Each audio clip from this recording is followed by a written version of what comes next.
자, 이제 준비하는 시간 때문에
네, 시작하겠습니다. 요한복음 5장을 펴시고 먼저 통독부터 할게요.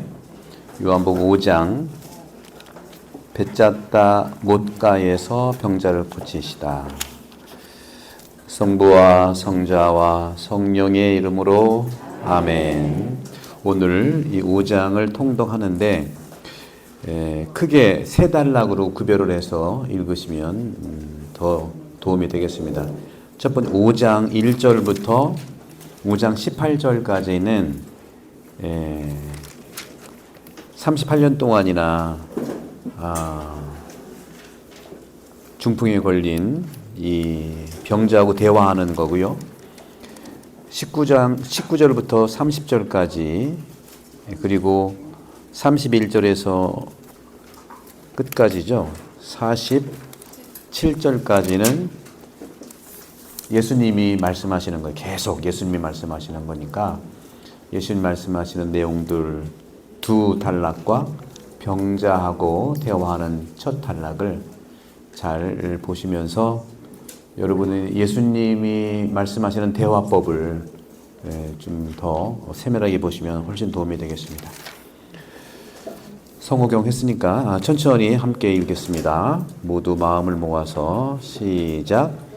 그 뒤에 유다인들의 축제 때가 되어 예수님께서 예루살렘에 올라가셨다. 예루살렘의 양문 곁에는 히브리 말로 벳자타라고 불리는 못이 있었다. 그 못에는 주랑이 5채 딸렸는데 그 안에는 눈머니, 다리 저는이, 팔다리가 말라 비틀어진 이 같은 병자들이 많이 누워 있었다. 거기에는 팔다리가 말라 비틀어진 죄송합니다. 거기에는 38해나 앓는 사람도 있었다. 예수님께서 그가 누워 있는 것을 보시고 또 이미 오래 그렇게 지낸다는 것을 아시고는 건강해지고 싶으냐 하고 그에게 물으셨다. 그 병자가 예수님께 대답하였다. 선생님, 물이 출렁거릴 때에 저를 못 속에 넣어줄 사람이 없습니다. 그래서 제가 가는 동안에 다른 이가 저보다 먼저 내려갑니다. 예수님께서 그에게 말씀하셨다. 일어나 네 들 것을 들고 걸어가거라. 그러자 그 사람은 곧 건강하게 되어 자기 들 것을 들고 걸어갔다. 그날은 안식일이었다. 그래서 유다인들이 병이 나은 그 사람에게 오늘은 안식일이요. 들 것을 들고 다니는 것은 합당하지 않소 하고 말하였다. 그가 나를 건강하게 해주신 분께서 나에게 내 들 것을 들고 걸어가라 하셨습니다. 천천히 하세요. 천천히. 쉼표는 쉬시고 하나씩 때 보세요. 어디까지 했어요? 그들이 물었다. 당신에게 그것을 들고 걸어가라 한 사람이 누구요? 그러나 병이 나은 이는 그분이 누구이신지 알지 못하였다. 그곳에 군중이 몰려 있어 예수님께서 몰래 자리를 뜨셨기 때문이다. 그 뒤에 예수님께서 그 사람을 성전에서 만나시자 그에게 이르셨다. 자, 너는 건강하게 되었다. 더 나쁜 일이 너에게 일어나지 않도록 다시는 죄를 짓지 마라. 그 사람은 물러가서 자기를 건강하게 만들어주신 분은 예수님이시라고 유다인들에게 알렸다. 그리하여 유다인들은 예수님께서 안식일에 그러한 일을 하셨다고 하여 그분을 박해하기 시작하였다. 그러나 예수님께서는 그들에게 내 아버지께서 여태 일하고 계시니 나도 일하는 것이다 하고 말씀하셨다. 이 때문에 유다인들은 더욱 예수님을 죽이려고 하였다. 그분께서 안식일을 어기실 뿐만 아니라 하느님을 당신 아버지라고 하시면서 당신 자신을 하느님과 대등하게 만드셨기 때문이다. 아드님의 권한. 예수님께서 그들에게 말씀하셨다. 내가 진실로 너희에게 말한다. 아버지께서 하시는 것을 보지 않고서 아들이 스스로 할 수 있는 것은 하나도 없다. 그분께서 하시는 것을 아들도 그대로 할 따름이다. 아버지께서는 아들을 사랑하시어 당신께서 하시는 모든 것을 아들에게 보여주신다. 그리고 앞으로 그보다 더 큰 일들을 아들에게 보여주시어 너희를 놀라게 하실 것이다. 아버지께서 죽은 이들을 일으켜 다시 살리시는 것처럼 아들도 자기가 원하는 이들을 다시 살린다. 아버지께서는 아무도 심판하지 않으시고 심판하는 일을 모두 아들에게 넘기셨다. 모든 사람이 아버지를 공경하듯이 아들도 공경하게 하시려는 것이다. 아들을 공경하지 않는 자는 아들을 보내신 아버지도 공경하지 않는다. 내가 진실로 너희에게 말한다. 내 말을 듣고 나를 보내신 분을 믿는 이는 영생을 얻고 심판을 받지 않는다. 그는 이미 죽음에서 생명으로 건너갔다. 내가 진실로 너희에게 말한다. 죽은 이들이 하느님 아들의 목소리를 듣고 또 들은 이들이 살아날 때가 온다. 지금이 바로 그때다. 아버지께서 당신 안에 생명을 가지고 계신 것처럼 아들도 그 안에 생명을 가지게 해주셨기 때문이다. 아버지께서는 또 그가 사람의 아들이므로 심판을 하는 고난도 주셨다. 이 말에 놀라지 마라. 무덤 속에 있는 모든 사람이 그의 목소리를 듣는 때가 온다.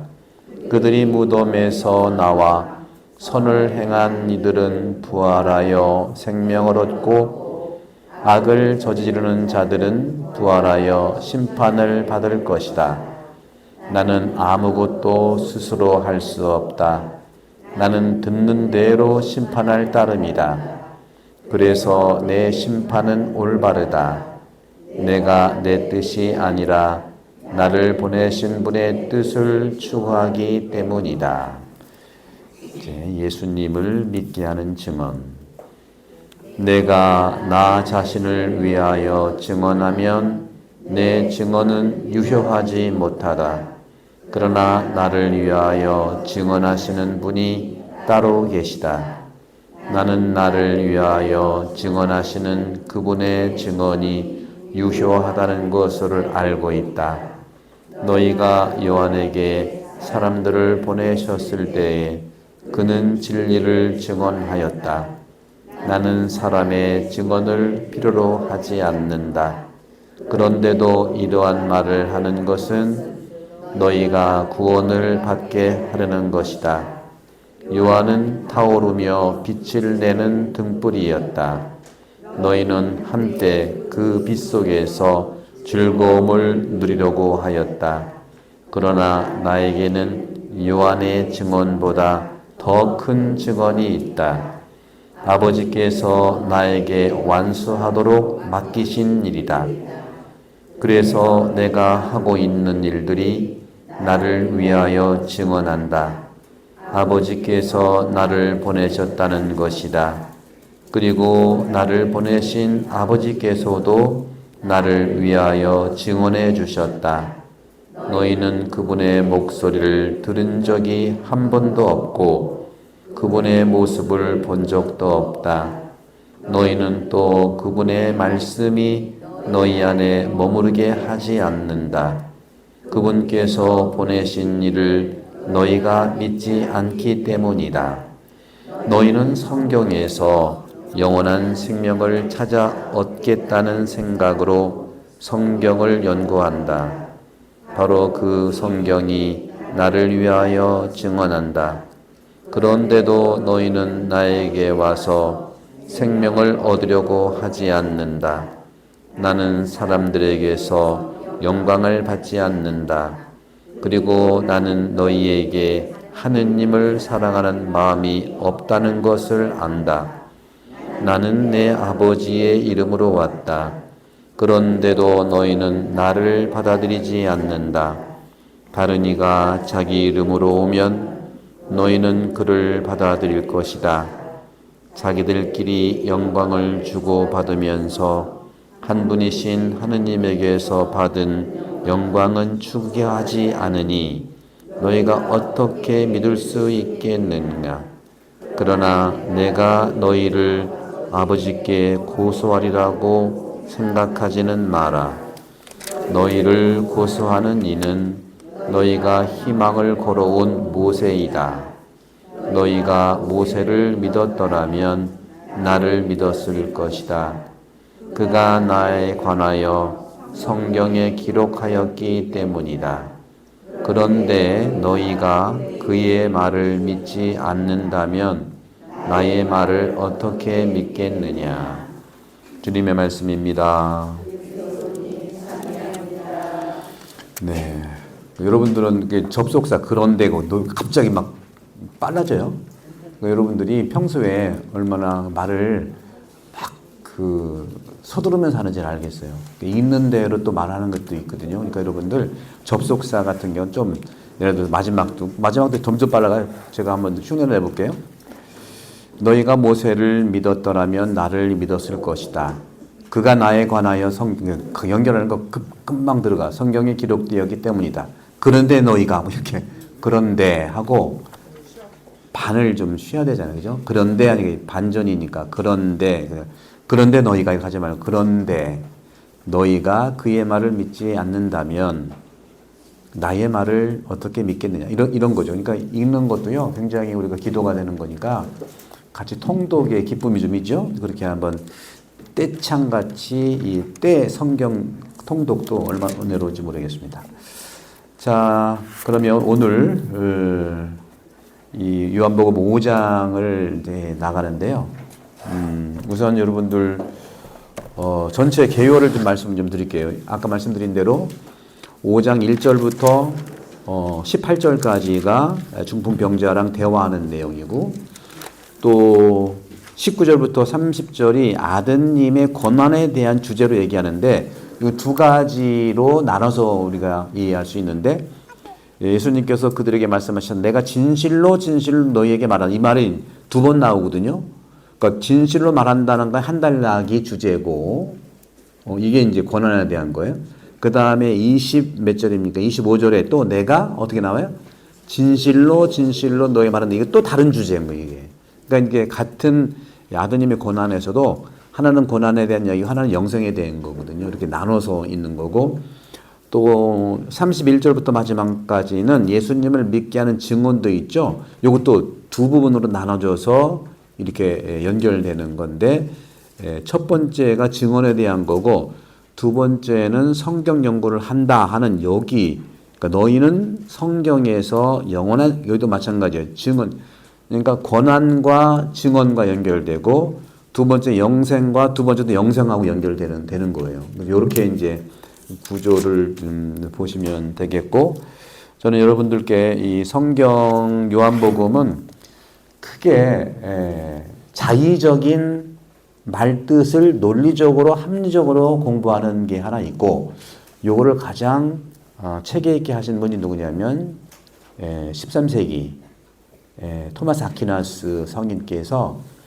말씀드린 대로 일반적으로 많은 한국도 그렇고 특히 한국은 토마스 아퀴나스 공부하고 오신 분 철학만 얘기한 토마스 아퀴나스 철학자가 아니에요. 철학은 기본으로. 그래서 중세 때 뭐라고 했냐면 철학이 신학의 신여라고 그랬어요. 그러니까 철학을 토대로 해놓고 신학을 하는 거예요. 그런 점에서 나는 어떻게 말씀을 드리고 싶냐면 이 토마스 아퀴나스는 파리 대학에서 강의를 평생 했는데 파리 대학에서 그때 13세기에 그러니까 12세기 13세기 이제 파리 대학에서 강의할 때 이분이 신학자인데 주로 성경 강의를 주로 많이 해서 성경 강의. 그래서 그분의 신학은 성경을 토대로 한 적합한 성경 주석입니다. 그래서 저는 먼저 토마스 아퀴나스의 이러한 그 적합한 그러한 강의를 이제 해드리고 또 두 번째는 3세기에 바실리오 성인께서 했던 성경 주석은 이것은 영적인 성경 주석이에요. 다시 말하면 문자적인 체계를 논리적으로 주석을 해서 알려준다 한다면 바실리오 성인은 훨씬 더 3세기, 4세기 바실리오는 카파도키아 여러분 카파도키아 기억하시죠? 요즘엔 젊은이들 거기 뭐 기구 타러 많이 가는데 거기가 굉장히 중요한 성령론의 뿌리가 되는 지역이에요. 카파도키아는 작지만 대단히 중요한 성인 교부 세 분이 있어요. 바실리오 성인, 니사의 그레고리오, 나지안스의 그레고리오. 이 세 분이 그리스도교의 전 신앙의 성령에 대해서는 가장 성경적인 측면과 그리고 신학적인 측면의 중요한 도시거든요. 여러분들 언제 소아시아 지금은 거기 전쟁이 없으니까 이제 성주집에 갈 수가 있으면은 카파도키아는 분명히 가셔야 되고요. 거기 가면은 동굴 안에서 생활했던 그 3세기, 4세기, 2세기의 우리 흔적들을 많이 볼 수가 있죠. 안타까운 것은 그 지형이 좋으니까 젊은 사람들은 에드벌른 기구가 하루에도 수천 대가 오르는가 봐요. 기구도 좋죠. 근데 영적인 기구를 탔으면 좋겠다. 그래서 바실리오 성인의 이 영적인 주석을 이제 말씀을 드릴 텐데 우선 먼저 요한복음 5장을 일단 문자적인 이해를 좀 해보면 이거 이제 토마스 아퀴나스가 말씀하셨는데 우선 어떤 사건이 5장에 이제 처음에 일어났냐 하면 예수님께서 유다인들의 축제를 맞이해서 여긴 대개 이제 토마스 아퀴나스 이것을 이제 파스카 축제라고 추정을 합니다. 파스카 축제. 그 부활 시기를 준비하는 파스카 축제. 그리스도교는 그렇지만 유대인들은 출애굽 사건을 준비하는 파스카 축제를 맞아서 예수님께서 유다인들의 축제에 거기에 맞춰서 예루살렘에 올라가시는데 이 베짜다라고 하는 못가에서 몇 년 동안 못에 못 들어갔어요? 38년 동안. 그러니까 38년 된 병자를 안식일에 취해 준 거예요. 예수님은 그에게 다짜고짜 말했어요. 다짜고짜. 물론 건강해지고 싶으냐 하고 얘기했지만 여기서 주로 보게 되면 병자는 얼마나 38년 동안이나 치유가 안 됐다면 여러분 38년 동안 여러분 어떤 거 아파본 적 있어요? 이런 걸 한번 우리가 좀 살펴볼 필요가 있어요. 38년 동안이나 여러분 어떤 버릇이 있을까요? 38년 동안이나 어떤 여러분들 경험이 있을까요? 38년 동안. 이런 거를 여러분 한번 같이 이제 병행해 보면 이 병자를 좀 이해할 수 있을 겁니다. 38년 동안이나 그 연못에 못 돌아가는 거예요. 그러니까 얼마나 몸도 아픈데 마음도 완전히 왜곡됐겠죠. 그리고 아무도 말을 안 걸었겠죠. 그러니까 예수님이 여러분 같으면 여러분들이 이분이라면 건강해지고 싶으냐고 물어봐서 여러분한테 예수님이 그럼 여러분 뭐라고 대답할 것 같아요? 그럼요. 뭐 이렇게 할 텐데 그런 말은 없어. 자기에게만 신세한탄만 계속. 여러분도 70살이 몇 년, 10몇 년 하면서 누가 들어주면 계속 그 얘기하는 것처럼, 그죠? 그래서 예수님은 그냥 일어나 네 들 것을 들고 걸어가거라 하고 그냥 단도직입적으로 얘기를 하죠. 자리를 들고 걸어가라는 거예요. 그 다음에 이 사건은 바로 이 사건입니다. 그런 사건이 있고, 그 다음에 논쟁은 뭐냐면 5장 10절에서 18절까지는 뭐냐면 안식일에 자리를 드는 거니까 맨 처음에는 이 사람들이 유대인들이 그 사람이 병자인지 아닌지 모르잖아요. 근데 들 것을 들고 가니까 안식일 날 뭘 들고 갔다고 뭐라고 한 거야. 디테일하게 보실 필요 있어요, 여러분. 자세히 보면은 여기서 안식일에 자리를 드는 것은 율법 위반이라는 거예요. 그래서 예수님과 치유받은 사람을 공격하는 거예요.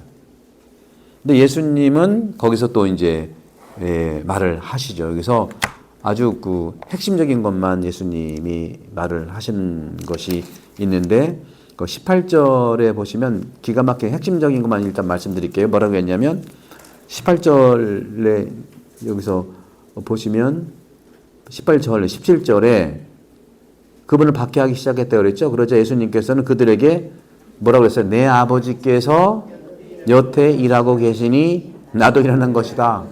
그러니까 여러분들 그 사람이 말을 못 믿으면요 하는 일을 봐서 믿으라는 거예요.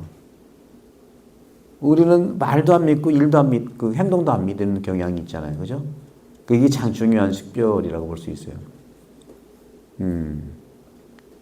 이거 제가 이 강로 때 말씀드렸던 내용인데, 제가 어느 본당 신부할 때 어느 할머니가 나보고 신부님은 우리 본당을 마귀의 그 구렁텅이에 넣으려고 온 주교님이 보낸 사탄이래 나보고 그래.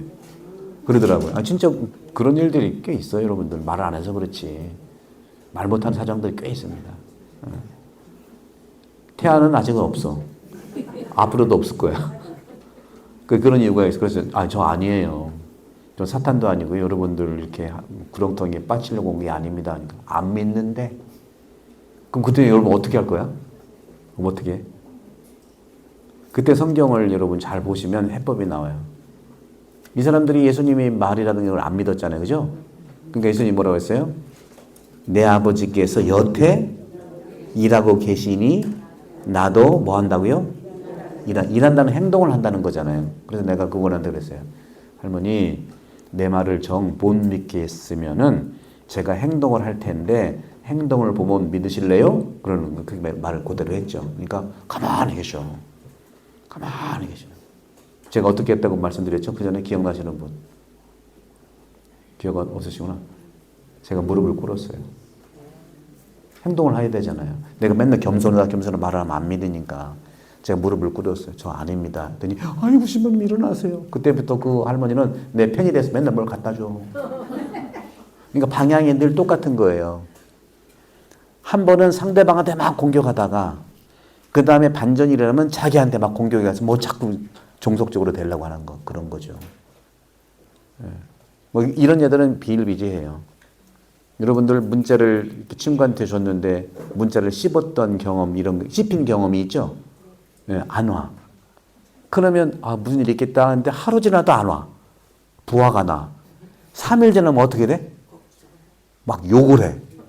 처음에는 걱정 물론 하지. 걱정이 시기가 나오면 이것이 문자를 안 주고 그래? 아니면 막 난리를 펴요. 그러다가 며칠 지난 다음에 그 친구가 사고가 나가지고 병원에 입원한 걸 알았어. 늦게 알았어. 그러니까 똑같이 상대방 공격했던 걸 자기한테 공격하는 거야. 그건 같은 공격이에요. 그건. 그게 뭐냐면 문자가 없으면은 말이 없는 건데 말이 없는 사람은 좀 찬찬히 행동도 좀 보고 이렇게 해서 기다려야 되는데 우리가 못 기다리는 거죠. 그래서 늘 말씀드리지만 2000년 동안 우리 그리스도교 영성가들이 많은 얘기를 했지만 그 영성가들이 하는 말의 결론은 두 개예요. 서두르지 마라. 두 번째, 판단하지 마라. 이게 성경 전체가 얘기하는 영성생활의 가장 기본이에요. 뭐라고요? 첫 번째, 서두르지 마라. 두 번째는 판단하지 마라. 어떤 판단? 내 뜻으로 판단하지 말라는 거예요. 이게 두 개가 다 그렇게 걸린 거잖아요. 서두렀고, 나 보자마자 막이요, 이렇고. 또 무릎 꿇으니까, 아이고, 아니요. 다른 면으로도 우리는 충분히 그런 것을 이렇게 대비해 볼 수 있다는 말씀 좀 드리면서, 그래서 이렇게 대답하심으로써 더 이제 유대인들의 이 박해를 부추기는 거예요. 하느님과 동등성을 주장했다 이거예요. 그래서 5장 19절부터 그 다음에 47절까지 19절 47절까지는 증언입니다. 증언. 예수님이 나 자신과 아버지의 관계를 해명하면서 자신이 신적 권능과 심판권을 부여받았다는 증언을 하는 거죠. 그러니까 오해받기 십상이라고 얘기하는 겁니다. 그래서 이 소마스 아퀴나스는요, 그럼으로써 이제 안식일에 대한 논쟁을 본질로 해서 드러나고 있어요. 어떤 거냐면, 안식일 율법이라고 하죠. 율법의 목적은 뭐냐면, 안식일 율법은요, 하느님께 흠숭을 드리는 날이에요. 찬미 찬양을 드리고 흠숭을 드리는 날이죠. 그리고 휴식, 두 가지 뜻이 있어요. 여러분도 주일날 하느님께 흠숭을 드리러 성당 나오죠? 두 번째 휴식은 어떻게 하죠? 네? 네. 휴식이 굉장히 중요한데 휴식을 어떻게 할지. 저는 휴식을 위해서 테니스를 쳐요. 왜? 저는 몸의 휴식도 해야 되지만 정신적 휴식이 필요하거든. 맨날 이거 하느라고 이것도 역시 스트레스 중에 하나거든요. 저도 2007년도에 이런 얘기하면 이거 3시간씩 걸리는데. 근데 이런 얘기 안 하면 여러분들 영 적용이 안 되죠. 그죠? 네. 그러면 이거 날 세야 돼, 오늘. 날 세요? 2007년도에 안식년을 했거든요. 교구청에서 나와가지고 안식년 1년 저 용인에 있는 인보성체 수도회라고 거기서 1년 동안 밥을 얻어먹었는데 밥 해줄 사람 없으니까 수녀원에서 밥을 얻어먹으면서 미사해드리고 또 강의도 다 안 하려고 그랬어요. 신학교 강의도 안 하고 그다음에 이제 교리신학 강의도 안 하고 하는데 제 제자 신부한테 부탁을 했어요. 미리. 내가 안식년이니까 신학교 강의는 내가 안식년 끝난 다음에 이렇게 합반해서 할 수 있는데 교리신학원은 그렇게 할 수 없으니까 교리신학원만 좀 맡아서 해줄 거냐고 물어봤어요. 그러니까 당연히 해준다는 거예요. 해줄게. 그럼요. 철석까지 믿고 계획을 해서 용인으로 간 거예요. 용인하고 대전신학교는 2시간 이상 걸려요. 2시간. 그러는데 안식년이 이제 1월 18일 날 때 이제 하고 그러니까 2월부터 시작하는데 1월 초에 못 한다는 거야. 못 하겠대요. 신부님 못 하겠어요. 어떻게 해요? 그 누가 해야 돼? 또 제가 해야죠. 못 한다는데 어떻게? 알았습니다. 하고서 교리신학원 강의 우리 교우들을 위해서 하는데 교우들을 위해서 하러 왔다가 또 신학생 안 할 수 있나? 그렇잖아요. 그래서 신학생까지 강의 짠뜩 했어요. 강의를. 속으로는 막 투덜거리긴 했지. 예, 근데 욕은 하려다 말았어. 그리고 그때 마침 저희 어머니가 굉장히 아프셨어요. 아프셔가지고 성모병원에 입원하셨는데 하여간 일주일에 한 번씩 월요일 날 와가지고 어머니 이렇게 성모병원 보고 신학교 와가지고 하룻밤 자고 종일 강의하고 밤 늦게 가. 월화가 완 녹청보야. 안식년이 아니라 안쉴년이야.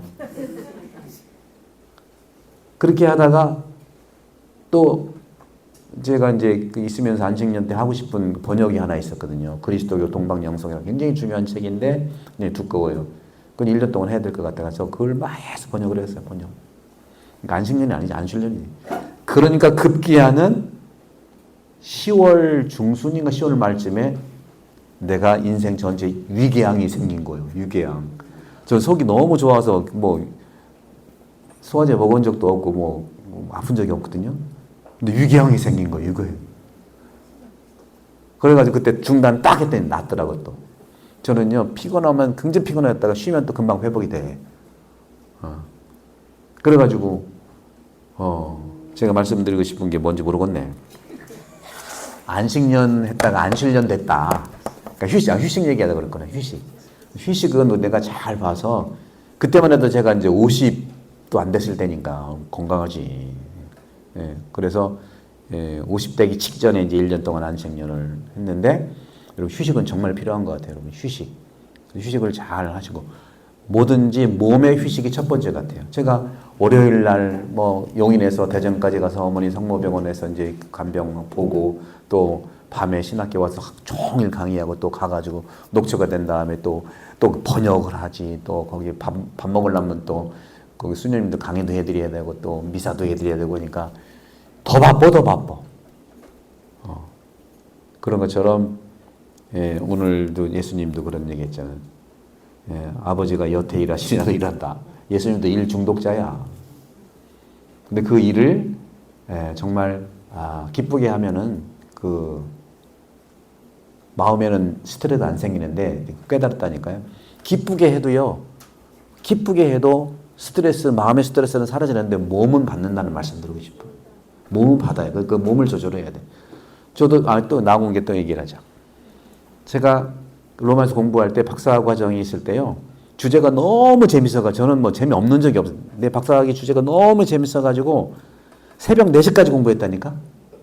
왜냐면 5년 안에 끝내야 돼요. 이걸. 그럼 장학금이 안 나오는 거거든. 근데 그것도 있었지만 주제가 너무 재밌어가지고 새벽 4시까지 공부를 하고 잠을 잠깐 잔 다음에 그다음에 7시에 일어나가서 미사한 다음에 아침 대충 먹고 도서관 갔다가 종일 보고서 또 집에 와가지고 또 밤새 공부 그렇게 한 게 한 2년 됐어요. 2년. 그랬더니 기쁜데 스트레스는 전혀 마음 안 받았는데 몸이 스트레스 받아가지고 그때 어금니 2개 뺐어요. 지금도 치아가 별로 안 좋아. 솔직히 말씀드려야겠네. 어제도 하나 빼고 왔어. 지금 죽 먹고 있는데 얼굴은 죽을 사과는 아닌가 모르겠다. 그러니까 그렇게 휴식을 제가 고백을 하는 거예요. 이렇게 하면서 물론 마음의 스트레스는 없어. 너무 재밌으니까 너무 좋아. 누가 뭐 그걸 땅을 파라고 해봐 힘들지. 내가 스스로 판 건단 말이죠. 그래도 몸은 스트레스 받는구나. 그런 점에서 찬양도 여러분 기쁘게 성당에 오신 다음에 쉬시는 것도 좀 가족과 함께 푹 잘 쉬면 좋겠다는 말씀을 드리고 싶어요. 아이고 참 내 고백하네 고백해. 어디까지 했죠? 휴식. 예. 그래. 2가지 목적을 가진 것이 이제 안식일의 율법의 목적인데, 근데 이제 아퀴나스는요, 그리스도께서 안식일 율법을 어기신 것이 아니라, 오늘 들 것을 들고 가라고 이제 안식일 치유해줬잖아요. 그거 아니라, 율법의 문자적인 표면보다 사랑의 행위를 한 거잖아요. 이렇게 봐야 된다는 거죠. 사랑의 행위를 한 거. 그러니까 사랑과 구원이라는 정신을 더 중요시 여겼을 거라는 것을 강조하며, 특히 말씀드린 것처럼 네 자리를 들고 걸어가라는 이 명령은 바로 치유가 단순한 휴식의 중단이 아니라 구원과 영적인 새로움의 시작임을 드러낸다는 거죠. 새롭게 시작하는. 결국 안식일 논쟁의 본질은 율법 준수를 넘어서 율법의 수요자이신 분의 권위, 그걸 받아들이는 거다. 여러분도 주일날 오실 때 의무로 오시지 말고 기쁘게 찬양을 드리러 쉬러 오시면 좋겠다. 그래서 성당도 다 이렇게 공원으로 한 거예요. 여러분들 다 했잖아요. 여러분들 이제 크리스마스 선물로 제가 여러분들 우리 성당을 예수님 계신 성당, 여기가 요셉관, 그 다음에 새로 짓는 건물이 마리아관이잖아요. 그걸 제가 쫙 파노라마로 찍었어요. 찍었는데 참 사진 찍기 어렵대요. 한 1시간 찍으면 딱 한 장 나왔어요. 그래서 그걸 출판사에 보내가지고 태안본당 공동 60주년 기도문을 좀 손을 봤어요. 손을 보고서 태안본당 공동체 기도문이라고 그래가지고 앞에는 제가 찍은 사진 파노라마로 성당, 요셉관, 마리아관 사진 찍은 거 놓고 뒤에는 공동체 기도문 놓고 해서 여러분 12월 24일 성야 때 이렇게 나눠 드릴 거예요. 많이 내가 프린트 했으니까 마음대로 가져가시대. 가져가셔서 그때부터는 모든 모임에 모든 구역반도 그렇고 성당도 그렇고 모든 모임 또 우리 지금 미사 때는 미사 끝나자마자 그 기도하잖아요. 대전교구 이제 기도하잖아요. 이제 제가 이제 전례위원들한테 얘기를 해야 돼요. 그분들 말을 할 텐데 이 태안성당 공동체 기도문은 미사 시작 전에 하자. 그 간단한 것도 짧거든요. 그 항상 가져다니면서 기도하면은 그걸 선물로 드리려고. 저는 축복식 때 타월 안 주냐 뭐 안 주냐 그러는데 맨날 타월 많잖아요. 그죠? 딴 데도 많잖아요. 그건 쓰다가 이거 기도하는 걸 선물로 드리고 싶은 거예요. 저는 늘 고민과 생각이 그런 거예요. 여러분들 어떻게 영적인 선물을 드릴까 하는 그런 부분에서 좀 말씀을 드렸던 거죠. 자, 그래서 여기 이제 베짜다에서 이제 했던 치유. 그런데 이 병자는 영적 무감각까지 이제 있잖아요. 중풍이 몸에 감각이 무딘 건데 38년 동안이나 아팠으니 모든 감각이 무뎌졌을 거 아닙니까? 그런 부분에서 영적 무감각을 회복시켜주는 사건이 예수님의 치유라는 거예요. 우리도 38년 동안이나 무감각했던 것들이 어떤 걸까 한번 볼 필요는 있어요. 남을 보지 말고 이러고 제발. 저도 이제 저를 바라보는 거예요. 제가 젊었을 때는요. 지금도 말이 좀 빠르지만 강의하면 말이 따다다다다닥 해가지고 무진장 빨리 해요. 근데 방송국에서는요. 느리게 하는 사람보다 빨리 하는 사람을 선호하더라고. 왜? 빨리 하니까 또 막 발음이 딕션이라는 게 정확하고 그러니까 이제 방송을 많이 하게 됐는데 그럴수록 저는 오래 했기 때문에 일부러 천천히 기도는 천천히 말은 빨리 하니까 기도는 천천히 또 통독도 천천히 이렇게 일부러 이제 그런 기도를 좀 했는데요. 그래서 38년이라는 이런 오랜 습관으로 굳어진 병이 혹시 아니면 병이 아니라면 어떤 습관이 있는가 나도 한번 살펴보면서 그런 무감각을 뛰어넘는 하느님께 치유와 또 어떤 무능력에서 벗어날 수 있는 그런 기도를 했으면 좋겠다 하는 것이죠. 그래서 그런 점들을 보고 오늘 주님께서 이 병자한테 자리를 들고 걸어가라. 이것이 굉장히 미덕의 실천입니다. 토마스 아퀴나스는 자리를 들고 드는 행위, 자기가 오늘 나와 있는 것처럼 정확하게 말씀을 드리면 일어나 네 들 것을 들고 걸어가라. 네 들 것을 들고. 여러분들 쓰러져 있는 여러분 들 것이 어떤 거냐? 여러분 들 것이 38년 동안 기대고 있던 들 것이 어떤 걸까요? 38년 동안이나 내가 습관된 어떤 좀 교정해야 될 들 것이 어떤 것이 있을까요? 내가 들 것을 한번 들고 갈 수 있는 걸 찾아볼 수 있지 않겠는가? 그래서 이것은 들 것은 어떻게 보면 아팠던 그 자리인데 그걸 우리는 또 죄의 자리라고도 볼 수가 있는 거죠. 여러분들 이번 사순이 아니죠. 대림 시기의 고해성사를 좀 보시겠습니다만은 고해성사 성찰 두 개만 하면 돼요. 크게. 첫째는 10계명을 성찰하십시오. 10계명. 오늘 복음도 그게 나오는 안식일 계명이 10계명이잖아요.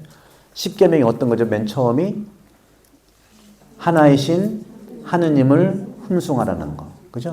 흠숭을 하러 주님께 기도하고 흠숭하고 있는지 하나. 두 번째는 주님의 이름을 헛되이 부르지 말라. 이건 뭐예요? 우상숭배라든가 주님의 이름을 헛되이 부르는 것도 있죠. 무슨 뭐 사주를 본다든가 뭘 본다든가. 참고로는 볼 수는 있지만 그냥 안 봐도 돼. 나한테 오면 알려드릴게. 네, 왜냐면 저는 이쪽 그 코로나 때 말씀드렸잖아요. 숱한 사람을 만났고요. 동의보감이라든가 사주명리라든가 이 체계적인 거. 그리고 제가 오늘 영혼돌봄을 가져왔는데 이 영혼돌봄에 여기에 칠죄종이라는 내용이 나오는데 그것도 말씀을 좀 드리도록 할게요. 칠죄종이라는 것이 나오는데 뭐냐면 이 성찰은요. 고해성사 볼 때 간단하게 이제 많은 걸 썼지만 그동안 많이 써드리니까 오히려 헷갈려. 너무 많이 많아가지고. 여러분들 자동차 고장나면 여러분 스스로 고치는 거 아니잖아요. 그죠? 그 고칠 수 있는 고쳐야 되는 거죠. 고칠 수 있는 고치지만 못 고치는 거 어떻게 그 보내면 되잖아요. 서비스 센터에. 마찬가지 여러분도 10계명만 일단 가지고 성찰을 하시죠. 주님, 그러니까 하나님 주님 흠숭하라는 거. 두 번째는 주님의 이름 헛되이 부르지 말라. 세 번째는 주의를 거룩히 지내라. 거룩히 지내는 것이 아까 말씀드린 안식일을 지킨다고 하는 이 예수님 말씀처럼 사람을 사랑하는 날이 안식일이에요. 주의를 거룩히 지내는 거. 사람을 사랑하는 날. 사람을 도와주는. 그래서 성당이나 이런 데서 봉사활동도 안식을 지키는 겁니다. 여러분들. 주의를 지키는 거예요. 제발 좀 봉사 많이 하는 사람 보고 제발 그만하라고 하지 마세요. 그렇게 하면 안 되는 거예요. 주의를 지키는 것처럼 안식일을 지키고 있는 건데 사랑을 실천하는 건데 왜 겉으로만 보고 유대인처럼 얘기하냐는 거죠. 저는 그런 건 너무 안타까운 거예요.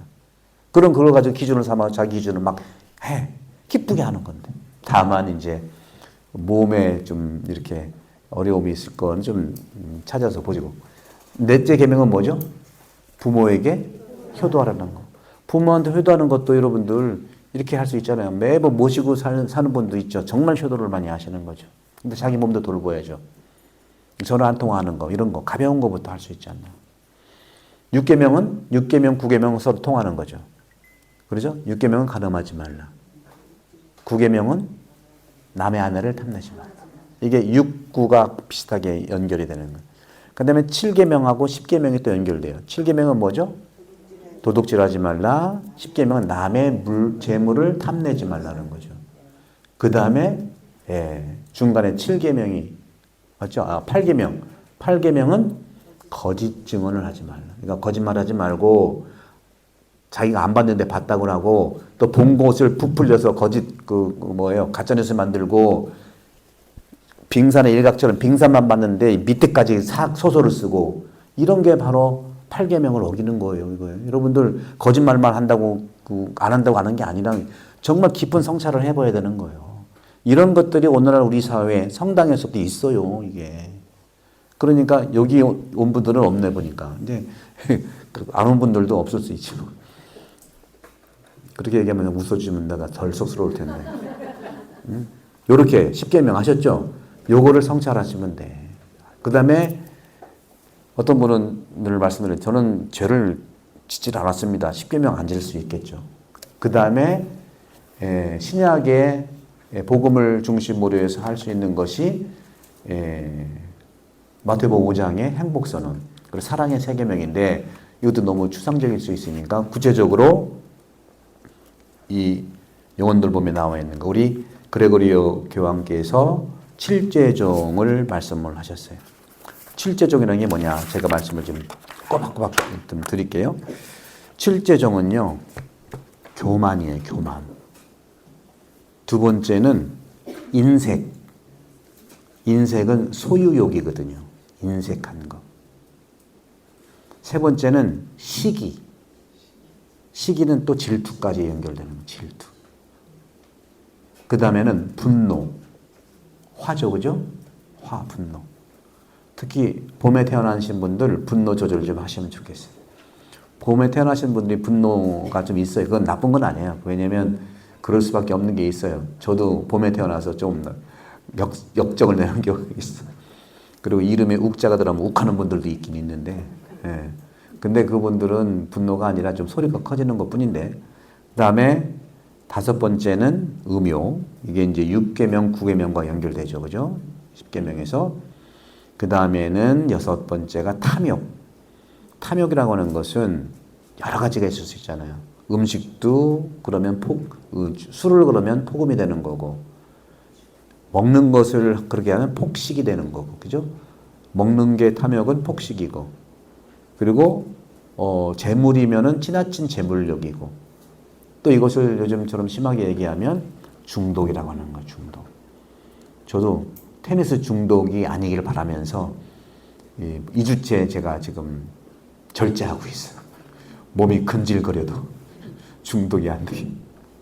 그다음에 마지막에는 나태.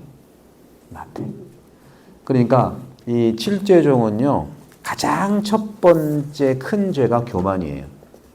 교만. 그런데 이 칠죄종 이전에 칠죄종이 에바그리우스라고 하는 이 교부가 가톨릭의 칠죄종의 기원이 되는 초기 그리스도교의 8가지 나쁜 생각, 악습을 얘기했어요. 비슷한데요. 8가지 나쁜 생각의 첫 번째는 칠죄종하고 유사해요. 칠죄종하고 2개만 다르고 다른 걸 넣어가지고 7개. 그러니까 8개에서 2개 빼면 6개죠. 6개에서 다른 걸 넣어가지고 칠죄종이 되는 거고, 이 8가지 악습은 6개하고 칠죄종이 6개는 똑같은 거예요. 그리고 2개를 빼고 이제 이 칠죄종이 다른 걸 하나 넣었다고 하는데, 8개 나쁜 생각, 가장 처음에 짓는 악습과 나쁜 생각은 가장 초기 교회 때부터 경계한 것이 뭐냐면요. 여기 보니까 그런 분은 없는 것 같으네. 그래도 이제 식탐이에요. 식탐이 나쁜 생각을 경계하는 가장 첫 번째 나쁜 생각이고, 이게 이제 악습이라고 하더라고요. 식탐. 그리고 초기 교회 때도요, 신앙생활하는 수도자들도 굉장히 중요하게 여기는 것이 2개였었어요. 순종하고 단식이었어요. 단식을 왜 그렇게 많이 얘기했냐. 이거는 정말 우리가 곰곰이 생각을 해봐야 돼요. 현대인들은 유튜브도 그렇고 뭐 엄청 많이 먹는 사람이 막 누구라는 사람이 있죠. 뭐 몇백만 명 구독자들. 자기가 못 먹으니까 그거 보고서 식탐에 대한 어떤 뭐라고 할까? 대리만족? 그런 걸 느끼는 것 같아요. 근데 보면 또 먹고 싶어. 그렇잖아요. 그죠? 그래서 이 식탐이라는 게 굉장히 중요한, 이건 뭘 얘기할까요? 먹는 것이 중요하다. 근데 성당서 먹는 거는요, 맛있으니까 실컷 먹어도 안 쪄. 왜? 여기는 레스토랑이 아니고 사랑의 식당이잖아. 사랑의 식당은 맛있게 드시면 돼요. 그래서 참고로 내일 우리 성심대 김장할 거예요. 시간 되시는 분 와셔도 돼요. 식탐. 두 번째 나쁜 생각, 8가지 나쁜 생각이나 악습은 뭐냐면, 이것도 굉장히 본질적인 거니까 음욕이에요. 그러니까 가장 본성에 속하는 게 먹는 거하고 성욕 아니겠어요? 그죠? 이걸 가장 기본으로, 그러니까 신앙생활, 특히 수도 생활은 이 2개가 기본이기 때문에 있는 건, 여러분들 여기에 너무 매이지 마시고, 그런 점에서 칠죄종에서는 요 부분을 그냥 식탐을 그냥 탐욕으로 같이 합쳐버린 거예요. 그래서 칠죄종에는 탐욕이라는 차원에서 폭식이 있으니까, 또 폭음이 있으니까 여러분들 너무 먹는 거 이렇게 노이로제 걸리지 마시고 맛있게 드시면 돼. 그래서 식탐, 음욕 돼 있고, 그 다음에 세 번째가 그냥 탐욕이에요. 일반적인 탐욕. 그 다음에 네 번째는 여기 이제 칠죄종이 없는데 뭐냐면, 이게 수도자들과 영성 생활을 깊이 하고 하는 사람한테 굉장히 관련이 됐는데, 낙담이에요. 여러분 낙담할 때가 있잖아요. 체념, 낙담 이런 경우가 있잖아요. 그렇게 될 때 이게 초기 교회 때부터 낙담인데, 그래서 예수님이 이제 성경에 보게 되면 항상 믿으라고 했잖아요. 용기를 내라고 했잖아요. 낙담의 반대는요, 믿고 용기를 내는 거거든요. 그런 부분들. 그 다음에 이제 하나, 둘, 셋, 넷, 5번째는 똑같이 있던 거예요. 분노가 있고요. 그 다음에 여섯 번째는 칠제종의 마지막이었던 나태를 좀 태만으로 생각을 좀 태만, 그러니까 나태와 연결된 태만으로. 그 다음에 이제 점점 갈수록 이제 교만이라는 것이 가장 마지막에 교만 바로 전에, 그러니까 일곱 번째의 나쁜 생각과 악습은 뭐냐, 허영이에요. 허영. 그리고 최고의 악습과 나쁜 생각은 교만이라는 거죠. 그러니까 칠제종은 큰 죄를 처음부터 시작했어요. 교만, 인색, 시기, 분노, 음욕, 탐욕, 나태했다면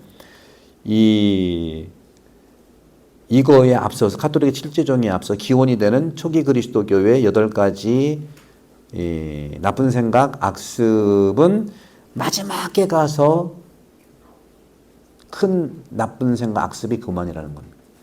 그리고 바로 전이 어떤 거였죠? 허영이었다는 거죠. 허영은 바로 교만 바로 옆에 있는 거예요. 그러니까 허영이 심하면 교만으로 가는 가능성이 많다는 거죠. 뭐 이런 부분들인데 결국에는 요거를 총망라해서 여러분들이 이제 성찰을 좀 하시고 평소에 이게 대림식이나 사순식에 막 1년치 막 성찰하고 왕창 쏟아놓지 말고 저는 이렇게 하려고 그래요. 이제 올해 성전 완성이 되면 여러분 고해성사를 잘 볼 수 있도록 고해소만 들어가면 나오고 싶지 않게 만들 거야. 근데 여러분들 고해소만 들어가면 고뇌소잖아. 우리 할머니들 쓰러지고 넘어지시고 막 어둡고 춥지는 않아. 햇빛이 좀 이렇게 들어도 괜찮은데 그게 환경과 영향이 있는 것 같아요. 태안 분들하고 고해성사를 뭐 1년에 2번만 보는 분들이 꽤 있긴 있지만 왜 그렇게 했냐. 저는 다른 신부님도 그렇게 얘기하나요? 여러분 왜 안 봅니까? 그렇게 하지 않아요. 환경을 마련해 줘야죠. 그리고 그것은 제 책임이지 여러분 책임입니까? 여러분 부모 책임이지 자녀 책임이냐고요. 어떻게 생각하세요? 맞으면 맞다고 하고 박수지 한번 쳐보시고 넣으시든지. 시간이 또 치시고 그러네. 그런 점에서 여러분 기대를 해주시면 좋겠고 기도해 주시고 또 이렇게 했으면 좋겠는데 뭐 얘기까지 했더라?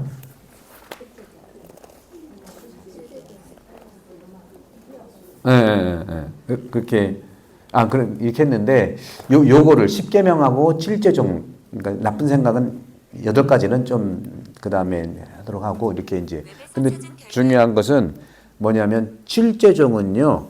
남들과 비교해서 나오는 죄예요. 남들과 비교하는 늘 교만도 비교고요. 그걸 보세요. 참 재밌어. 교만 인색도 뭐예요? 소유인데 남들하고 내가 더 가지려고 그러는 거 아니야? 이걸 보시면 돼. 이걸. 시기도 뭐예요? 남들하고 비교해서 보는 거잖아요. 그렇죠? 분노는 뭐예요? 상대방 그러니까 화가 나는 거예요. 그렇죠? 스스로 화나면 이건 고치기 힘든 병인데 그냥 상대방 때문에 막 화가 나잖아. 누구 때문에 화나 특히 여러분들?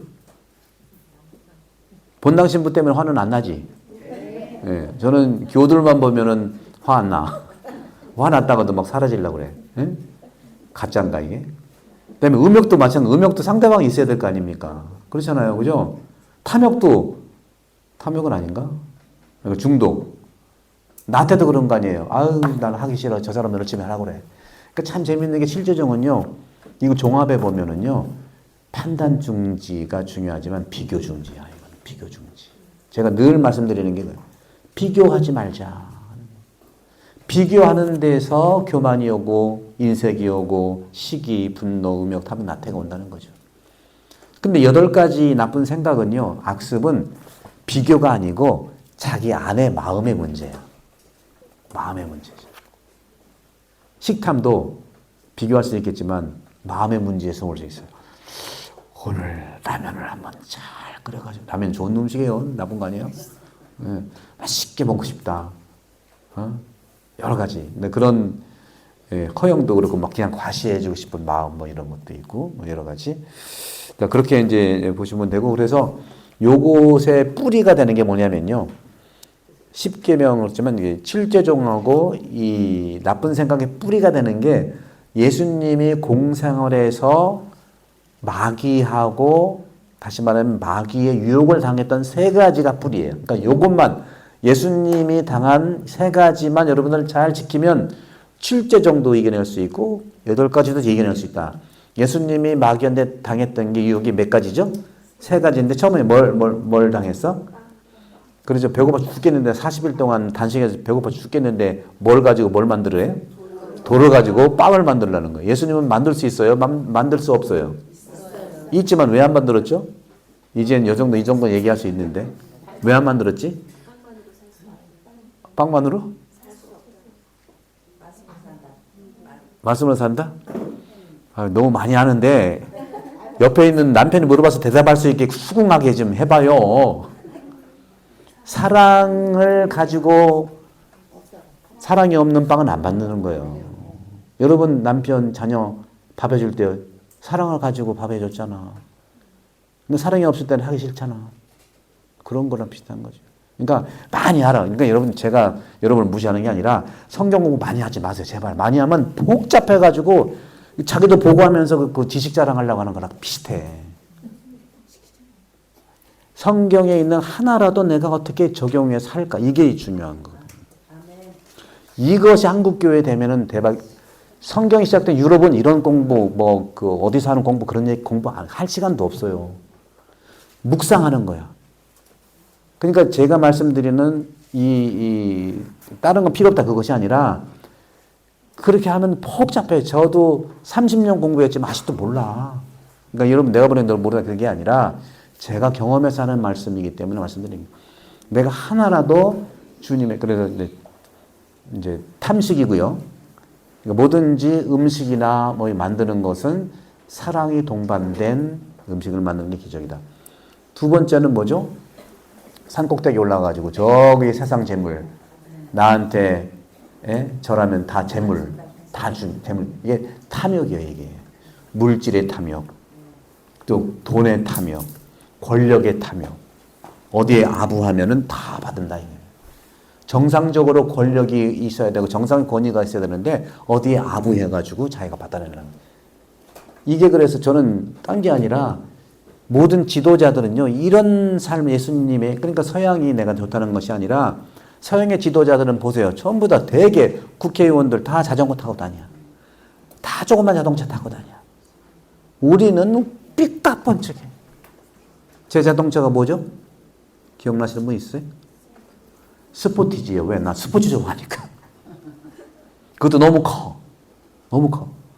제가 유럽에 있을 때 제가 본당마다 항상 갔었거든요.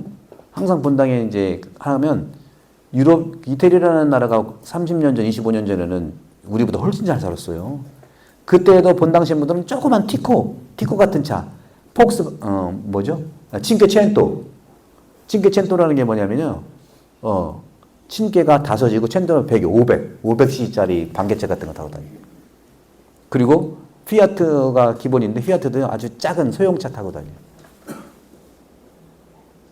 모든 신부들이 그러더라고요. 교우들도 큰 차 안 타. 근데 진짜 교우들도 그런가 봤더니 집에 큰 차 두고 작은 거 타고 다니더라고. 2대씩이었어. 그때 2대씩이었어. 이런 영적인 차원의 이런 부분들이 탐욕이라는 거예요.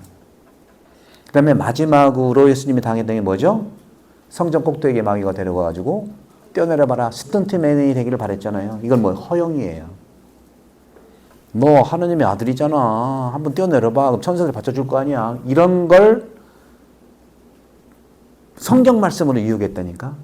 자칫 우리는요, 성경을 많이 알기만 하려면은요, 지적으로만 알기만 하려면요, 이게 마귀가 날 꼬실 수 있어. 너 많이 알잖아. 뭐 자랑해봐. 뭐 해봐. 차라리 여러분처럼, 미안합니다. 모르는 게 나가 아니라 아는 것 중에 하나로 실천하자. 말씀드리죠. 진심으로 저는 그렇게 생각해요. 그래서 예수님만 만나면 돼요, 여러분들. 예수님만 만나면 돼. 예수님에서 말씀하신 10계명도 좋고 7제정도 좋고 8가지 약속도 좋은데 이것의 뿌리가 바로 탐식, 탐욕, 허영. 요 세 가지를 잘 묵상하셔서 이번 그 대림 시기 때 고해성사 볼 때 요즘에는 이제 몇 년 동안 이렇게 대면으로 해보니까 여러 가지가 어렵더라고요. 여러분 대면으로 익숙하지 않은 대면을 보니까 사설이 많고 시간도 많아지고 뭐 그래서 이번에는 우리 안드레 신님한테 저도 그렇지만 고해서서 봅시다. 그리고 이런 상황들이 훈련에 대해서 이렇게 대면을 할 수 있다면 다음에 이제 고해소를 좀 이렇게 잘 준비한다면 나오면 고해소 안 나가고 싶게 만들면은 들어가서 대기실이 있고 들어가면은 고해 틀에서 할 수 있고 돌아 나오면 신부님하고 대화할 수 있는 그리고 환하게 만들고 서양의 프랑스라든가 이태리 이런 데 중세 때 성당이라 어둡거든요. 그런데 오직 밝게 만드는 데가 어디냐면 고해소예요. 고해소는 워낙 밝아서 가고 싶을 정도예요. 우리 성당은 언제 성당이에요? 현대 성당이에요? 중세 때 성당이에요? 중세 때 성당이니까 더 그런 것이 필요하다는 거죠. 새로 성당 짓는 데는요, 고해소 끝내주게 만들어놔. 여러분 잘못이 아니에요. 누구 잘못이 아니에요. 그걸 하면 되는, 여러분 아셨죠? 그래서 이런 부분들을 제가 말씀을 드리는 것은 오늘 이 부분하고 이제 연결이 되니까 말씀을 좀 드리고요. 자, 그러면 이 영어 마치고 이제 여기 교재 한번 가봅시다. 벌써 9시가 됐네. 교재를 가보시면 여러분들 일단 72쪽을 좀 보시면 72쪽에 보면 5장 1절에서 16절까지 이제 아까 처음에 단락 읽었잖아요. 본래는 19절까지가 18절까지가 되는데 여기 보게 되면 안식일에 대한 얘기를 했죠. 이 72쪽 밑에서 두 번째 줄 보면은 안식일법은 성한 다리를 가진 남자들에게 모든 불필요한 행동과 동작이 제한된 점입니다. 그러니까 들것 그 사람은 일어나서 치유를 됐으니까 자기 자리를 들고 막 갔잖아요. 성한 사람이 됐잖아요. 근데 뭘 들고 간단 말이야? 그래서 하지 말라는 거예요. 유대인들은요, 안식일에는 손 까딱 하나도 안 해야 돼. 언제 말씀드렸죠? 여러분들 예루살렘 성지순례 언제 전쟁통이라 갈 수가 있나 모르겠지만 이스라엘 성지순례 가면은요, 많은 성지순례 객들이 오잖아요. 그러면 잠자는 데가 호텔이잖아요. 호텔에는 뭐가 있어? 우리도 없다가 만들었잖아. 엘베가 있잖아, 엘베. 근데 엘베 주일날, 그러니까 안식일날에는요, 이 엘리베이터가 층층마다 누르면 안 되니까. 누르는 것도 이게 불필요한 동작이라는 거죠. 하느님을 흠숭하고 휘죽을 하는데. 그래가지고 층층마다 쓰게 엘리베이터가 아니야. 걸어가는 게 나아. 이런 식으로 유대인들은요, 아주 철저한 나머지 치밀했다.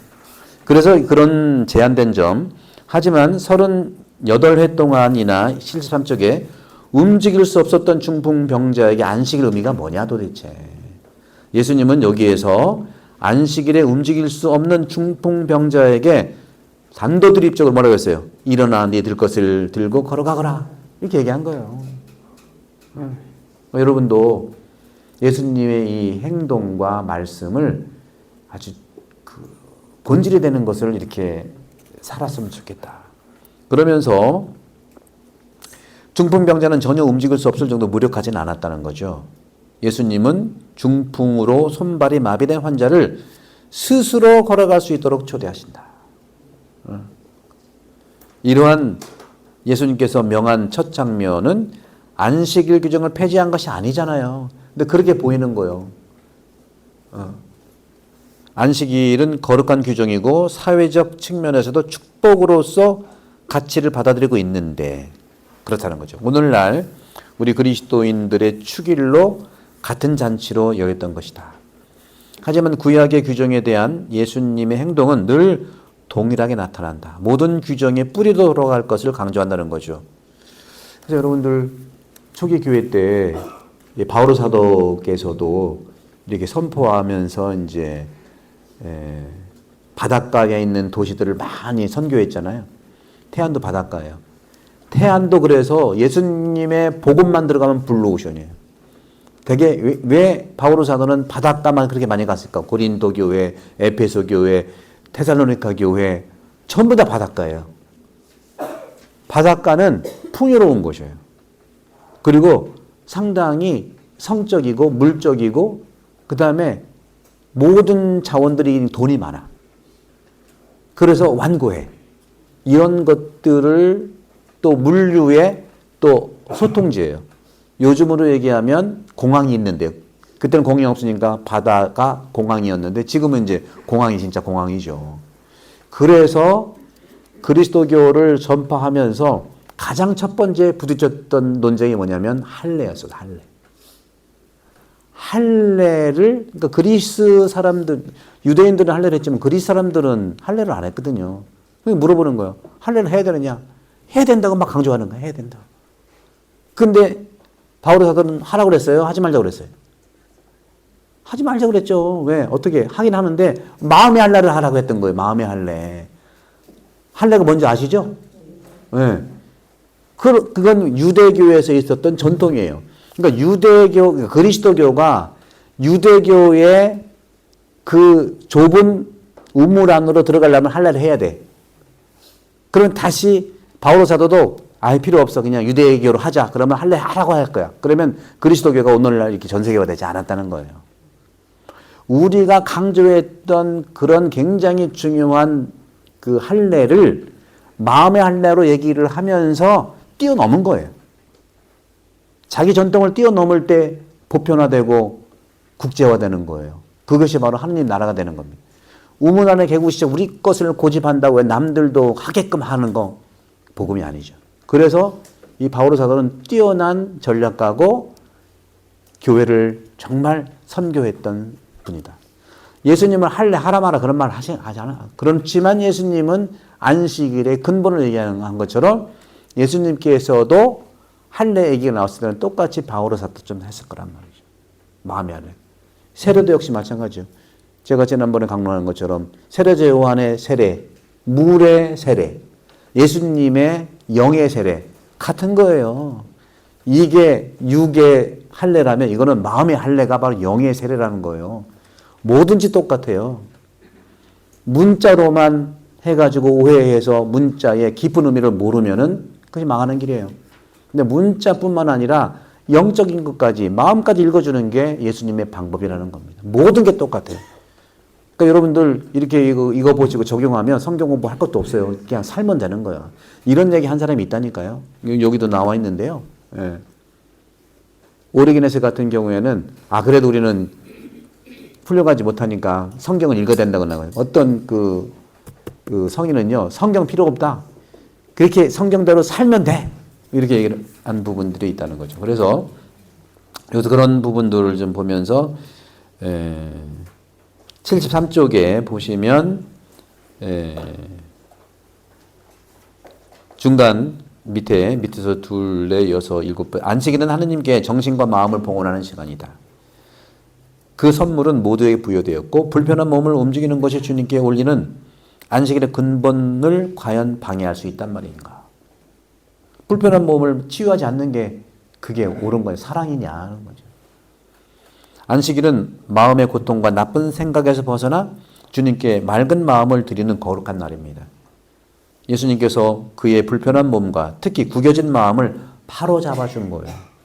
그래서 안식일에 해서는 안 되는 걸 정말 한 것이냐.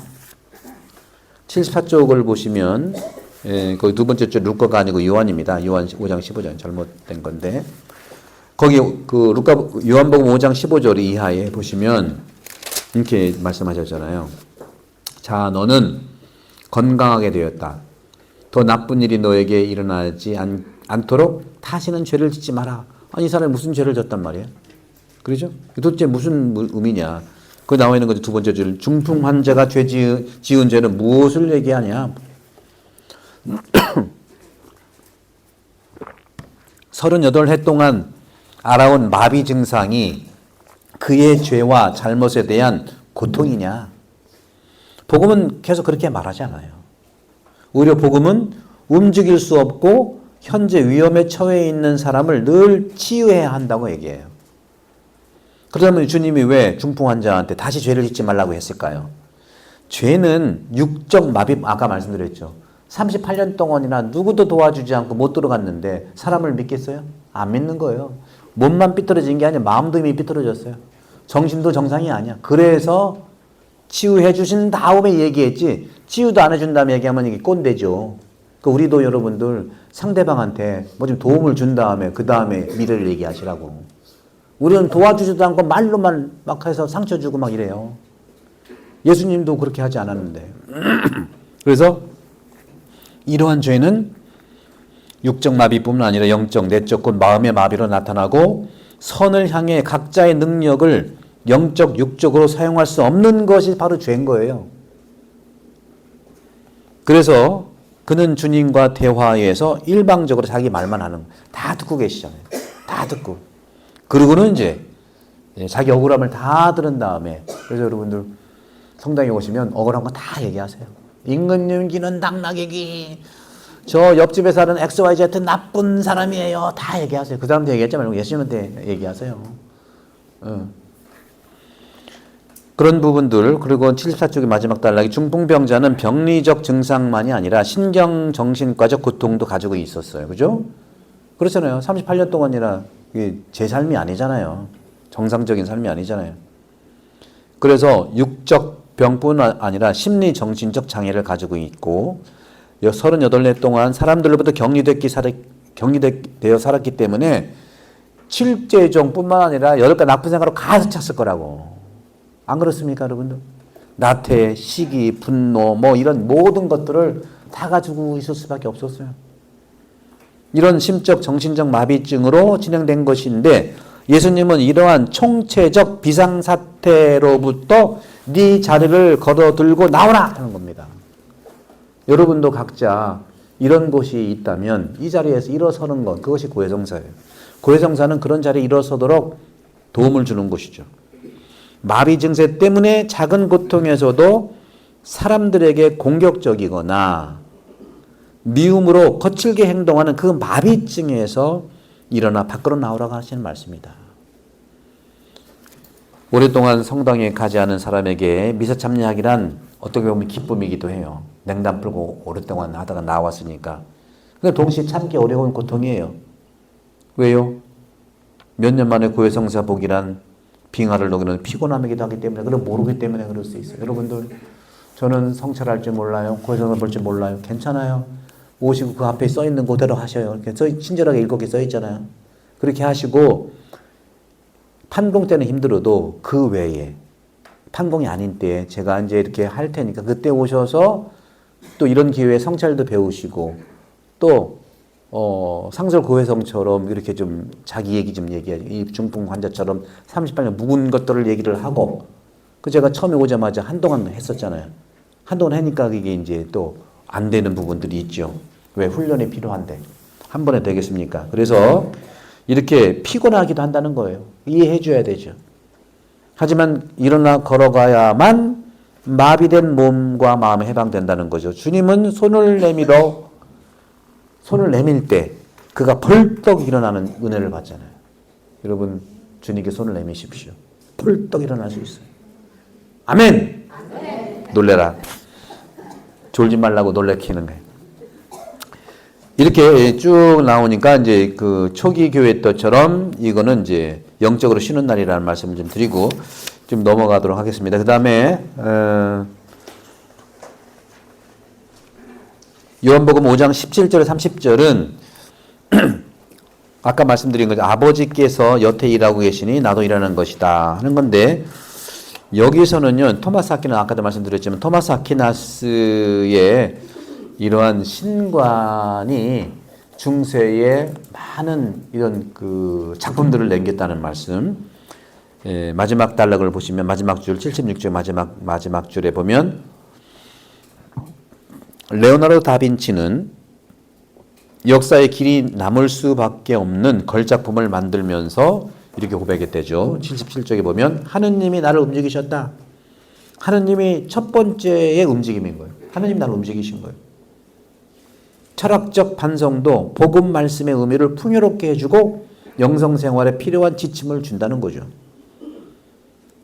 내가 활동하고 일하고 자유롭게 좋은 일을 위해 일할 수 있는 것도 모두 하느님이 나에게 그 힘을 주시고 움직이도록 하는 영적 가족 관계이기 때문에, 그런 관계를 존재하기 때문이라 그렇다는 거죠.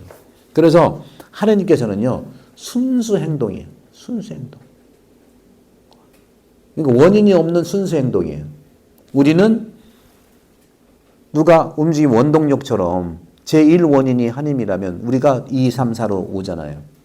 이게 이제 토마스 아퀴나스 신관인데 제1원인 부동의 원동자. 부동의 원동자가 뭐냐면 어떻게 보면 이게 오해가 돼요. 자기는 안 움직이면서 움직이게 만드는 거예요. 시켜먹는 거지 뭐. 응? 그것이 아니고 지금 말씀드린 대로 하느님이 내게 힘을 주셔서 움직이도록 하는 그런 영적 관계의 존재다. 다시 말하면 하느님께서 순수 행동으로 먼저 움직이셨다는 거예요. 성경도 보면은 모든 게 하나님이 먼저 움직여서 우리한테 온 거잖아요. 그러니까 나도 먼저 움직여서 병자한테 가든지 먼저 움직여서 이웃한테 가든지 하자는 겁니다. 그래서 연대가 중요해요. 연대. 그래서 저는 이것을 토마스 아퀴나스의 신관을 저도 신학생 때 배울 때 아주 이제 중세 때 신관이라 문제가 많다 하고 얘기를 좀 하고 했는데 저는 문제가 많은 것이 아니라 연대로 연결해야 되기 때문에 연대감으로 종속적으로 하지 말고 그러니까 하느님이 먼저 다가오셨으니 나도 먼저 그대로 따라하자는 거죠.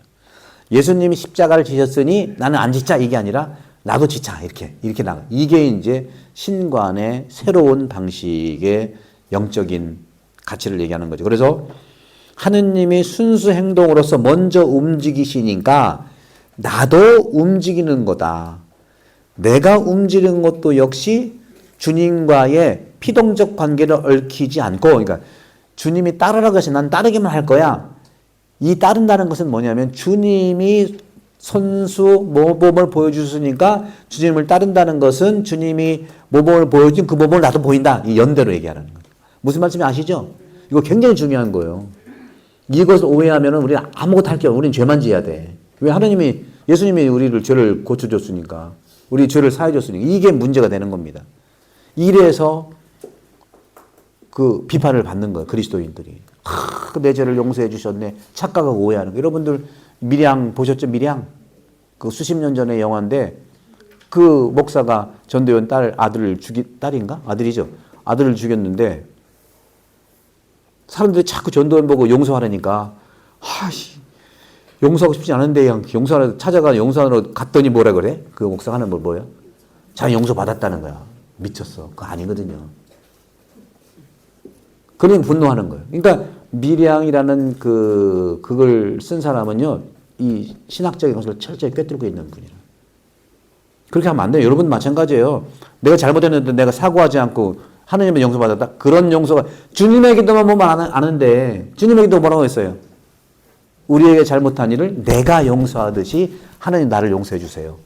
내가 용서해야만 하나님 나 용서해 주는 거예요.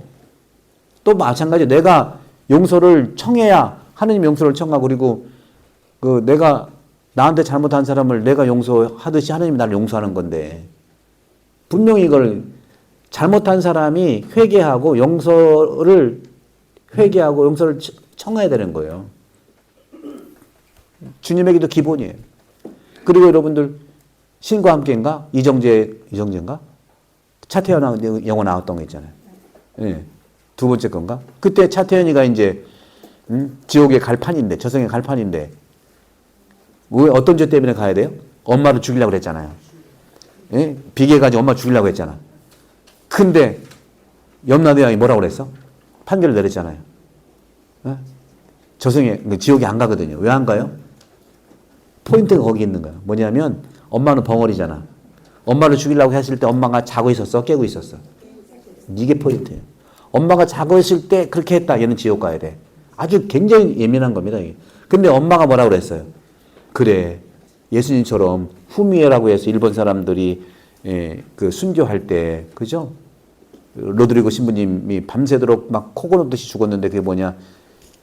머리에 구멍 내가지고 죽는 그런 소리였는데 겁이 나가지고 그런 것들이 굉장히 그런 작품도 굉장히 많거든요. 근데 거기도 후미야라고 그래서 선생님 선교사가 배교했다는 소리를 듣고 제자 선교사가 와가지고 확인을 한 거야. 도대체 우리 스승님이 어떻게 배교를 할 수 있냐? 봤더니 이해가 되는 거야. 어떻게? 자기도 그 순교를 하러 가는데 후미야라고 해서 예수님 십자가를 놓고 밟고 가라는 거거든요. 밟고 가면은 살고 안 밟고 가면 죽는 거야. 그러니까 예수님의 십자가를 밟으면 살고 안 밟으면 죽어. 그때 그게 엔도 수샤쿠의 소설이거든요. 소설에서 그게 뭐죠? 이름도 까먹었네. 하여간. 에? 침묵. 거기서 그러잖아요. 소설에서. 예수님이 밟아라. 나는 본래 밟히는 존재다. 네가 밟아야 네가 산다. 나는 십자가를 짓는 존재이기 때문에 바로 나를 밟아서 너를 살아야 된다. 십자가 그런 거예요. 그러니까 십자가를 통해서 우리를 구원했다는 것을 작가가 그렇게 표현한 거예요. 성경은 그렇게 해야 되는 거예요, 이게. 근데 이것이 바로 도스토옙스키나 제가 전공했던 거기 그쪽에서 많이 영향을 받은 겁니다. 제가 그런 점에서 연대라는 게 굉장히 중요해요. 그래서 수동적, 피동적 관계에 얽히지 말고 하느님처럼 나도 그렇게 순수하게 행동할 수 있다. 그걸 믿으시면 되는 거예요. 무슨 말씀 아시죠? 부모한테 사랑받은 사람이 똑같이 자녀를 사랑할 수가 있어요. 그런 거요. 똑같은 거요. 인간의 삶을 보면 같은 거죠. 수동적인 것이 아니라 원동적인, 능동적인 거라는 거죠. 그래서 그런 부분들을 좀 보시면 되고, 그 다음에 실제 8쪽도 한번 쭉 한번 읽어보시고요. 그런 부분들. 실제 8쪽에 보시면 아버지께서 죽은 이들을 다시 살리는 것처럼 아들도 자기가 원하는 이들을 다시 살린다. 영생에 대한 얘기인데요. 중간쯤 보세요. 빌라도는 예수님께 묻습니다. 당신은 삶에서 어떤 힘을 가지고 있어? 하고 묻는 거예요. 여러분들은 삶에서 어떤 힘을 가지고 있어요? 그렇게 같이 보시면 돼요. 빌라도가 예수께 묻는 이 질문이 나한테 묻는다면 어떻게 대답할까? 그렇게 대화하시면 되거든요. 당신은 삶에서 어떤 힘을 가지고 있어? 삶은 연약하지만 무엇인가 부술 수 있는 힘을 가지잖아요. 무슨 얘기냐? 어머니의 삶은 약하지만 내 삶을, 우리 가족의 삶에서 나를 자라게 하고 지키는 위대하고 엄청난 힘을 가지고 계시는 것처럼 그 힘이 근육이 많아서 있겠어요? 마음의 힘이고 사랑의 힘이잖아요. 이런 것처럼 우리의 영원한 생명 위에는 하느님만이 그 힘을 준다는 거죠. 하느님께서 그리스도께 그 영적인 힘을 주셨고 그리스도께서 내 안에 사시잖아요. 그러니까 바울로 사도가 이제는 내가 사는 것이 아니라 그리스도가 내 안에 산다는 것도 바로 같은 맥락이에요. 이게. 그러니까 이런 성경을 보면 다 똑같이 연결이 되게 돼 있어요. 그리고 13 여기 이제 7, 8쪽의 마지막 단락에 아버지께서는 또 그가 사람의 아들이므로 심판한 권한도 주셨다. 심판. 죽은 자들이 부활하는 날이 또 심판 날이잖아요. 그죠? 심판 날이면서 부활 날인데 그날은 어떤 날이죠? 선과 악이 결정되는 날이에요. 선과 악이 구별되는 날이에요. 누가 염소고 누가 양인지 확실하게 구별돼. 지금은 겉은 똑같아. 속에 이미 염소와 양이 있는데 겉은 몰라. 근데 속에 있는 것들이 드러난 날이 부활 날이고 심판 날이다. 그래서 이 모든 일은 의심 없이 오직 하느님이 하는 일이다. 나는 스스로 내 안에서 더구나 내면 세계 악을 이길 수 없어요. 그러니까 여러분들 말씀을 믿고 힘을 달라고 청해야 됩니다. 사람의 아들 그리스도께서도 이 힘을 받았고요. 우리도 그리스도 통해서 받는 거예요.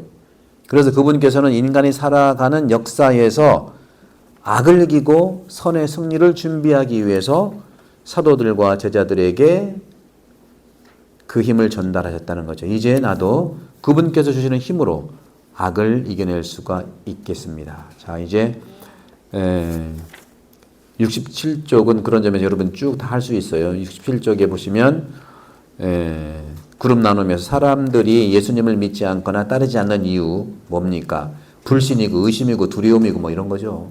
비교고 칠제종이에요. 또 개인 성찰. 내가 예수님을 믿는데 어떤 요인들, 즉 신앙생활에서 여러분들 어떤 요인들, 사람이나 환경이 도움이 되었냐. 여러분들이 이렇게 신앙생활하는데 누가 도움을 줬을까? 누가 도움을 줬어요? 어떤 분 도움을 줬죠?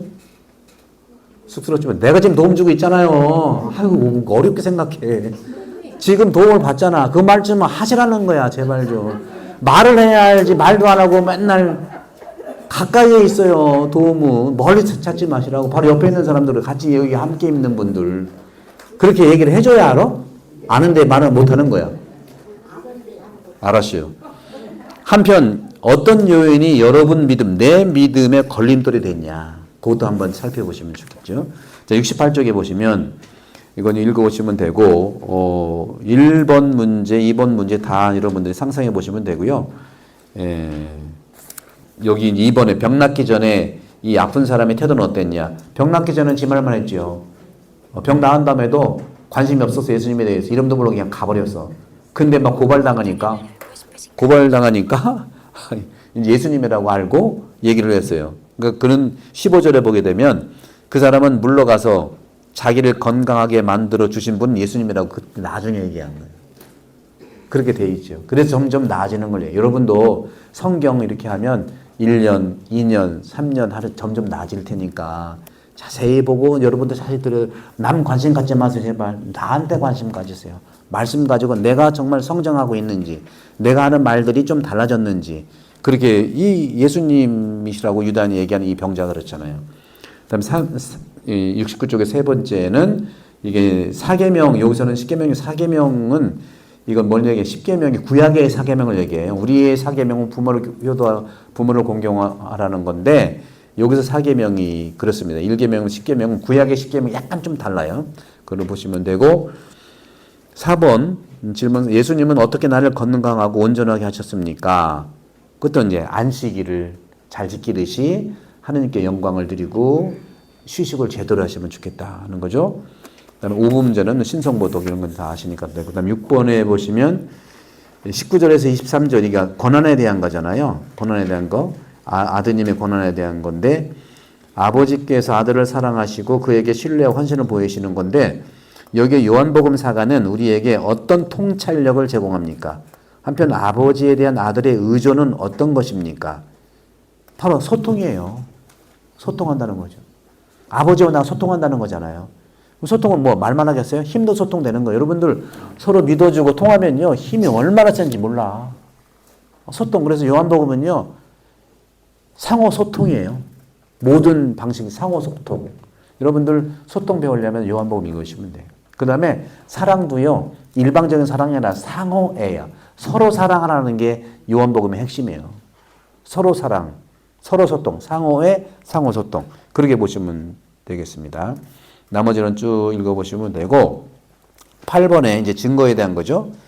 예수님께서는 자신을 대신해서 증언하기 위해 어떤 증거를 소급하냐. 그 증언은 어떻게 그분의 주장을 입증하느냐. 성경이 나를 증언한다는 거예요. 39절에 나오죠. 그리고 고발하는 사람은 모세가 고발한다. 그럼 율법이 고발하는 건데 여러분들 죄를 깨닫게 하는 것이 십계명이라면 죄만 깨닫는다고 구원됩니까? 아니에요. 죄 깨닫는다고 구원되는 게 아니고 바로 그리스도를 만나야 벌, 구원, 사회잖아요. 그래서 우리가 왜 그 대사를 받겠다고 하느냐. 참벌을 좀 없애기 위해서는 벌. 죄는 용서받아도요. 벌은 남아 있는 거거든요. 그래서 대사에 대한 얘기를 하는 건데 이거 너무 여러분들 심각하게 생각하지 마시고 여기에서 십계명에서 그리스도를 만나면 된다. 그리스도를 만나시면 모든 것들이 이루어집니다. 너희가 모세의 글을 믿지 않았다면 나의 말을 어떻게 믿겠느냐 하는 거죠. 구약의 말도 믿지만 예수 그리스도의 말을 믿는 것이 바로 증언입니다. 증언. 그다음에 9번에도 보면 39절에 47절이죠. 이게 이제 아까 말씀드렸던 예수님을 믿게 하는 증언의 두 번째 성경에 대한 건데 예수님은 성경과 모세의 증언이 모두 자신을 고발하는 사람에게 반대한다고 주장을 하세요. 하지만 종교 지도자들은 기록된 모세의 율법에 순종함으로써 하느님 앞에 받아들여지기를 희망하는 사람들이에요. 그러니까 율법을 믿는 거예요. 그러니까 율법을 믿어서는 안 된다고 분명히 바울오 사도가 얘기를 했잖아요. 율법을 뛰어넘는 바로 사랑을, 그리스도를 의로움으로 믿어야 된다는 거죠. 그래서 믿음으로 구원된다는 의화는 믿음으로 구원되는 의화, 믿음에 대한 여러분 행동까지 보여줘야 돼요. 말로만 믿음을 하면 안 돼요. 그래서 예수님의 도전은 나를 화나게 하느냐 아니면 예수님에 대한 내 태도를 한번 잘 보자 하는 거죠. 그러니까 여러분들 본당 신부나 종교 지도자들은요,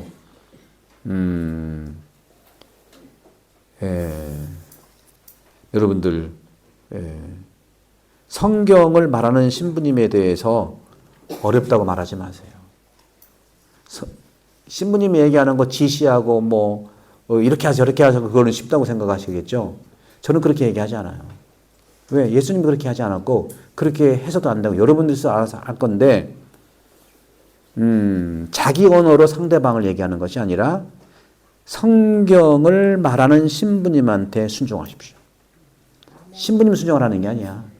성경 말하는 신부한테 순종하라는 얘기죠. 그런 점에서 이 말씀이 어렵다고만 얘기한다는 것은 순종하라 듣기지 않냐 그런 거죠. 10번에 보면 나는 겉으로 거룩하지만 속으로 곪아 있는 종교에 빠지지 않도록 무엇을 해야 할까요?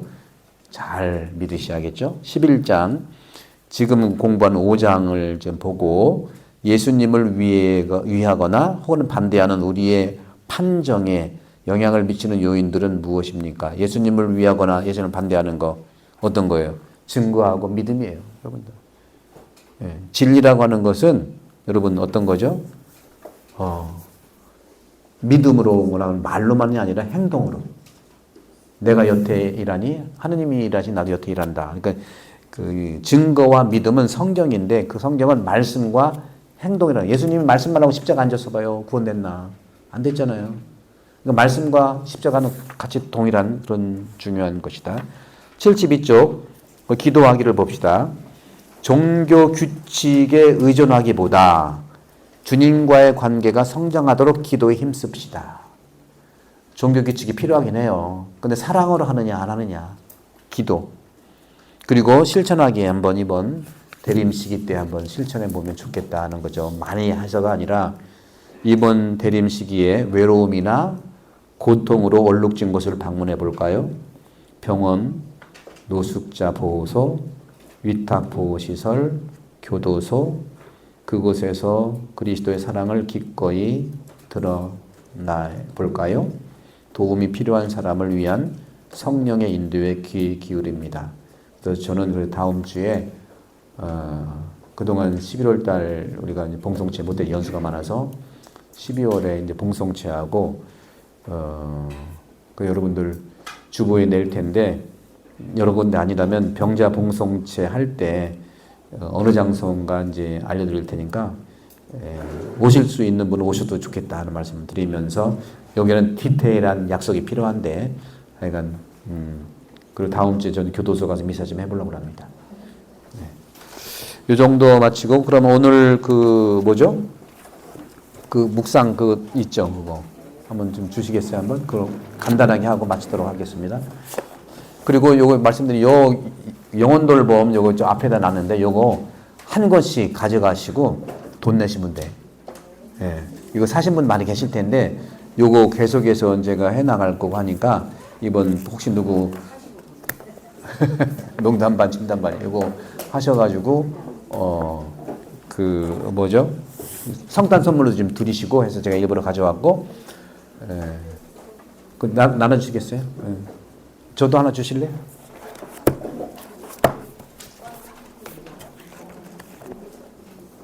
아니 그거 묵상 그거 네. 자 그러면 끝으로 여기 여러분들 요한복음 그룹 나눔 있죠? 그거를 지금 시간이 좀 지났지만 짧게라도 한 1분 정도 시간을 좀 드릴게요. 한번 읽어보시고요. 오늘 복음에서 여러분들한테 여러분 말씀, 주님 말씀이 되는 것을 찾아서 적어보시면 좋겠습니다.